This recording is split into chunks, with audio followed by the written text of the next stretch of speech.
Hey guys, it's Courtyard70 back with another video, and this is going to be kind of my first explanation video. It's not really a tutorial, it's more of just questions and stuff like that that I've seen on other channels and other videos.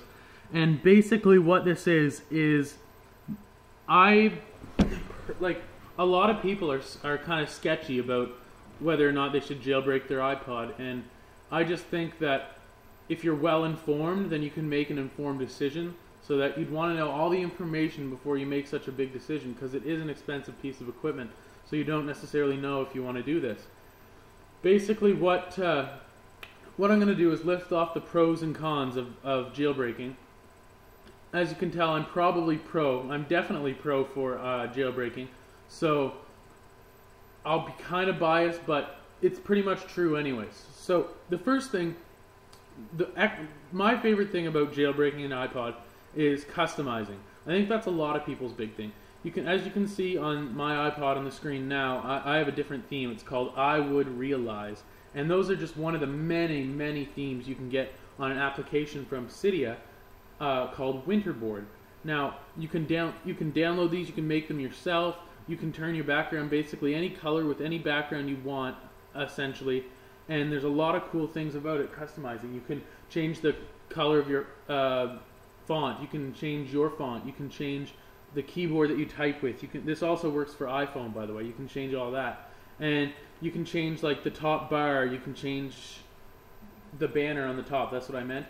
And basically, that's one of my favorite things. The other really good thing about jailbreaking your iPod, a major pro, is that you can get free paid apps from the App Store.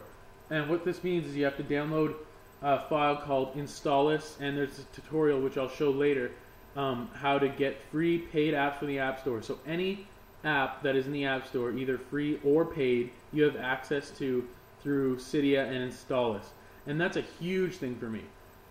Once again, any app from the App Store, any paid app, that is major.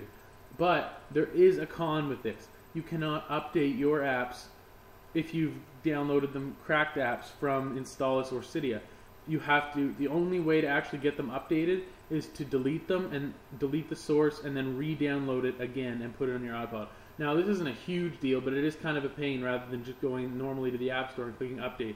But once again, you cannot update them through the App Store because technically they're not on your iPod. They are not Apple files, they are someone else's files that resemble it. And that is basically the only con I can see with the games.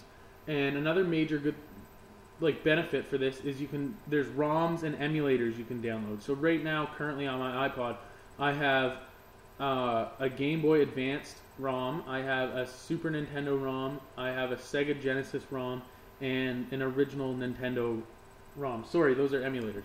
And I have tons of ROMs for them. You can have basically any game that's ever been created for any of those systems, and you can play them right in that mode. And there's so many different things you can do with that. That's a good perk. And basically, that's about it for the benefits. There are more, but I'm just going to list out the majors.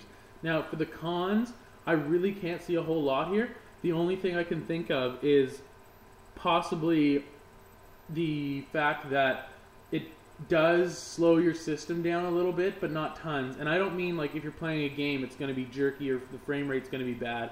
I mean that when you shut off your iPod and then you go to turn it back on, it takes like 5 minutes at least. But that's just probably because I have so much junk on mine. Like mine is like 10 megabytes away from being full, so that could be the reason. Also, it is that's about the only thing, and also it is kind of a pain going through Cydia because Cydia is very slow. But there's a new alternative out called Icy, which is a Cydia remake, and it's basically exactly like Cydia, but a lot quicker, a lot easier to use, and I will be doing a review on that shortly. So stay tuned for that. Anyways, guys, I hope this pros and cons list works.